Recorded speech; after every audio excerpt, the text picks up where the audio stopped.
கத்தர் பிரியமாதே பிள்ளைகளே, இந்த நாள்ல நீங்க கத்தருக்குள்ள நான் நீதிமானா இருக்கேன்னு சொல்றீங்க. நீதிமானா இருந்தீங்கன்னா உங்க வாய், உங்க நாக்கு எப்படி இருக்கு நீங்களே ஆராய்ஞ்சு பார்த்துக்கோங்க. பாருங்க, ஆண்டவர் பைபிள்ல பாத்தீங்கன்னா நீதிமொழிகள் சொல்லுது, நீதிமானுடைய நாக்கு பாத்தீங்கன்னா சுத்த வெள்ளியா இருக்குங்களாம். இந்த நாள்ல என் நாக்கு சுத்த வெள்ளியா இருக்குன்னு பாத்துக்கிறீங்களா?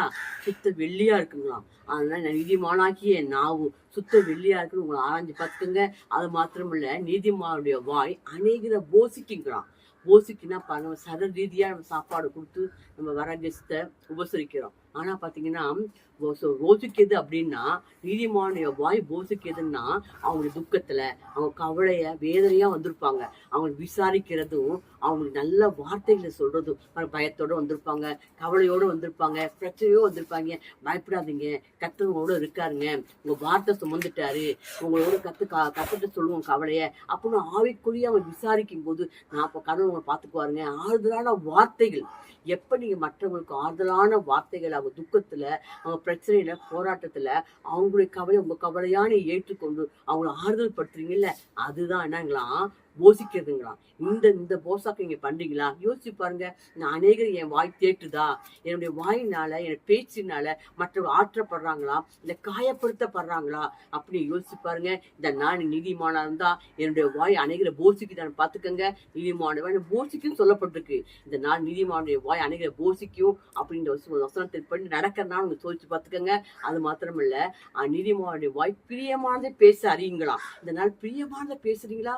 பாருங்க, கணவன்கிட்ட பேசுற போது, பிள்ளைகிட்ட பேசும்போது, மத்தவங்கள்ட்ட பேசும்போது, ரசிக்கப்பட்ட விசுவாசிட்ட பேசும்போது என் வாய் பிரியமா பேசுதா? என் பேசுறதுனால அவங்க பிரியப்படுறாங்களா? இன்னும் கொஞ்சம் பேச மாட்டாங்களா? பிரியமாக்கா, நீ பேசுறா எனக்கு ரொம்ப பிரியமா இருக்கு, இன்னும் கொஞ்சம் பேசுங்க அப்படின்னு சொல்லி கேட்கிறாங்களா? அந்த அளவுக்கு என் வாய் வார்த்தை பிரியமா இருக்கான்னு நீங்க சொல்லிச்சு பாருங்க. இந்த நாள் ஆண்டவரே சொல்றாரு, நீதிமான நான் இருந்தா உன் வாய் எப்படி இருக்குமா? பிரியமானதை பேச அறியும் சொல்லப்பட்டிருக்கு. அது மாத்திரமல்ல, நீதிமான் வாய் எப்படிங்களா பேசுனா ஞான விளங்க வாய் திறக்குங்களாம். இந்த நாள் நீங்கள் நான் கத்துக்கணும் நீதிமான் சொல்றோம். ஆனா நீதிமான நம்ம வாய் ஞானமா பேசுதான்னு பாருங்க.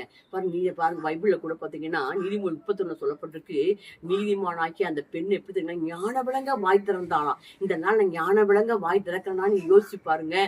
உங்க வாய் மத்த ஞானமா பேசுறதுனால மத்த காயப்படாம பேசுறோமா, அவங்க வேண்டிய ஆலோசனை கொடுக்குறோமா, ஞானமான நம்ம பேசுறான்னு யோசிச்சு பாத்துக்கோங்க. இந்த நாள்ல உங்க வாய் ஞானமானதை பேச சொல்லப்பட்டிருக்கு.